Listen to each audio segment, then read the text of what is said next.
Bally Sports Southwest, among other Bally Sports, are possibly going to see some serious changes coming, Reg. Is that right? Yeah, so Diamond Sports Group, which is the corporation that owns, or it's a subsidiary of Sinclair Broadcast Group that owns 19 Bally Sports branded regional sports networks. So obviously Bally Sports Southwest is one of those. I know they have like a Bally Sports Sun, Bally Sports South, all that, right? And Bloomberg reported on last Wednesday, that Diamond Sports might skip their mid-January interest-only payment, right? So, like, to further explain this, right, these networks, we remember them as Fox Sports Southwest, right? Fox Sports Networks. Previously, they were owned by Fox, as evidence there. When Disney bought 21st Century Fox, they sold off those Fox Sports networks to Bally Sports under the subsidiary Diamond Sports Group. When buying that Diamond Sports Group, they had a couple of options, right? So like if you have $2 million and you want to buy into something that's $10 million, right? You can either buy a 20% equity, right? Or you can like buy the whole 10 million with debt. They chose the latter option, basically. Obviously, we're talking about a different level. We're talking billions as opposed to millions here. But they bought that thing with debt. So they have debt. So within this, they have to make enough money, not only to have the profit, but then to also pay their debt, you know, like pay that financing. It's in a way almost like a credit card, right? Well, obviously, like pandemic and certain things have put it to where their media and the money that they're making back is still a profit technically, but it's not enough to make up the profit that they want to make plus paying the debts that they need to. You get me? And so with that being the case, they are barreling towards potential bankruptcy.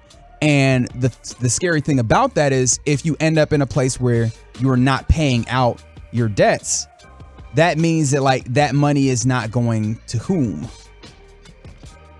Right? The people who you bought those rights from. So like the possibility that Diamond Sports Group bankrupts on this or goes bankrupt could mean kind of weird things for the NBA, the NHL, and the MLB. And of course, worst case scenario is that like they don't pay out and then these teams either like they go into a sale and someone else buys out Bally Sports and decides to run it, however, or maybe even that like Bally Sports just comes under the control of the leagues themselves. But let's talk about like the possible worst case scenario if you don't get payouts. Sure.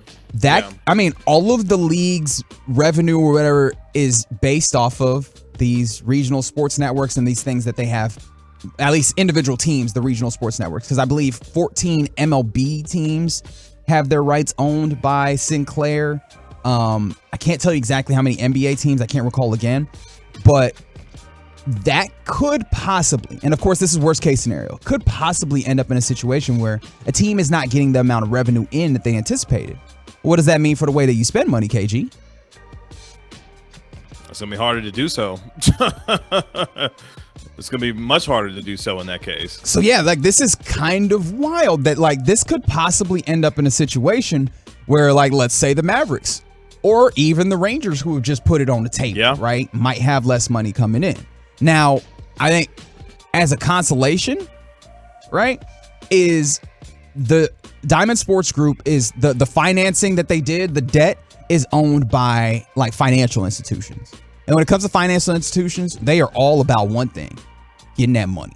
So like getting the money back, if Diamond Sports Group's defaults in that way, I imagine that they will be quick to try and like sell that thing off or like move this into a place where now somebody else is trying to get this money. Because one thing about it, at least you can say, is when it comes to television, the TV products that make money, live sports.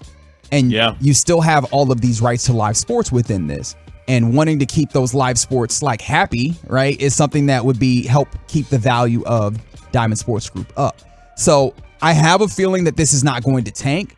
However, I was just really intrigued by the thought of there is the possibility, even though it's slight, that this could mess up the money of like the NHL, the MLB, the NBA, or at least some of the teams that are contracted with this regional sports network?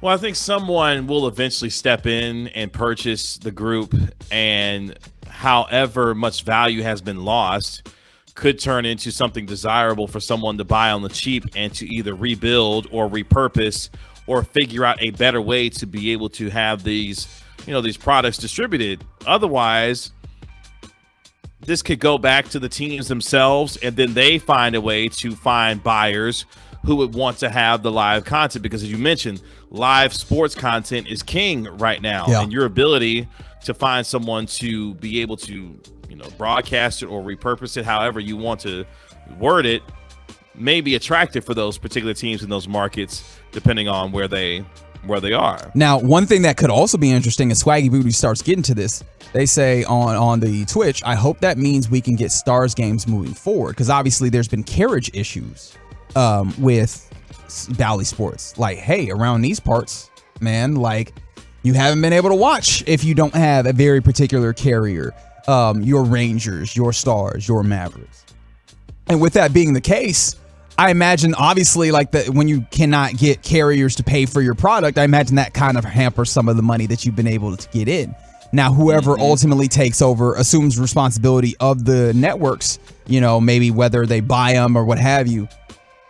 It would be in their interest, especially after seeing the failure of Diamond Sports here, to make sure that, we get people carrying this so we get money in the door and we're profitable. So I hope that maybe this, in a way, could actually be a good thing for like all the viewers out there, all the fans out there, that maybe somebody else comes into control of these networks, or at least the rights to these teams, and then you have an opportunity to see these things broadcast more widely. You can get back to being a fan, because I know like on the base level, fans don't care about like all this money stuff, but if it means that they can actually watch their teams, because like that is really hampered fans like enjoyment of these teams recently.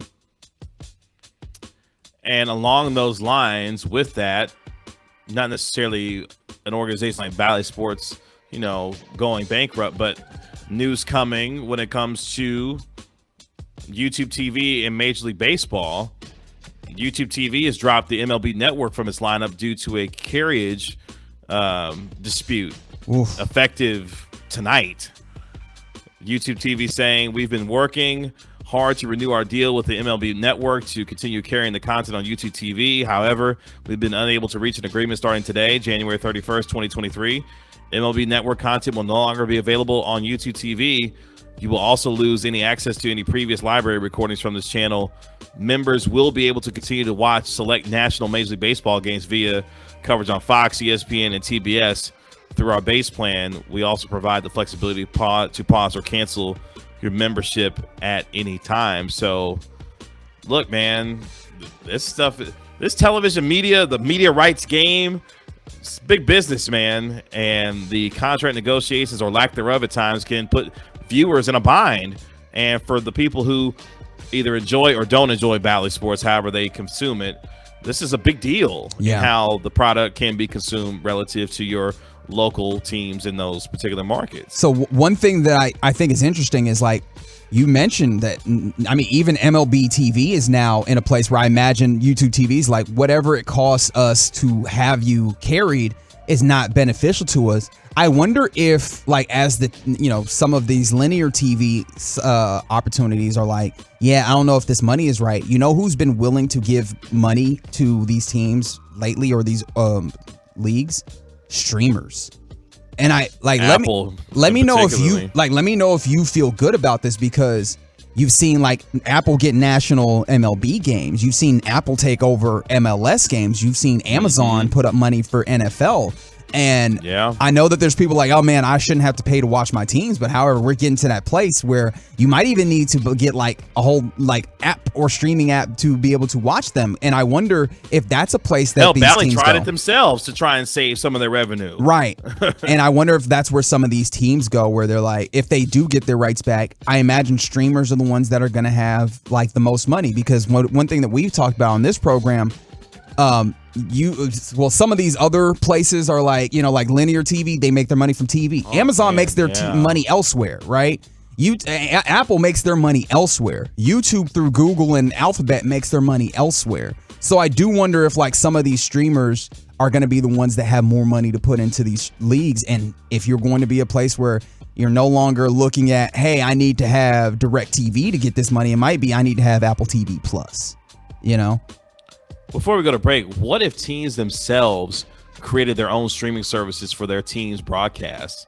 Like, what if Manchester United created its own streaming service where the only place that you can get Manchester United, matches is through their own streaming service? Or if the Mavericks created their own streaming service, the only way you can watch Mavericks games is if you pay this $10 a month subscription to watch, Mavericks games in certain games, like a package of games or something like that, relative to the nationally televised games and that kind of thing. Yeah, look, I think that'd be tougher because one, that means that there's more like expenses for the teams to pay now and more things that they need to do. They need to create the content, right? They need to not just like put the games on the floor, but also manage all of the TV things to get these things up in the air, and also go and like sell the advertising, which is a little bit more work than just selling these rights. I also wonder if you make as much money as if you sell these rights and let somebody who is already doing all of those things for multiple other different TV shows and networks and stuff, and then they can kind of just slide in with the other stuff. So they bring all of the effort when it comes to putting together a product, and they give you a check for the honor.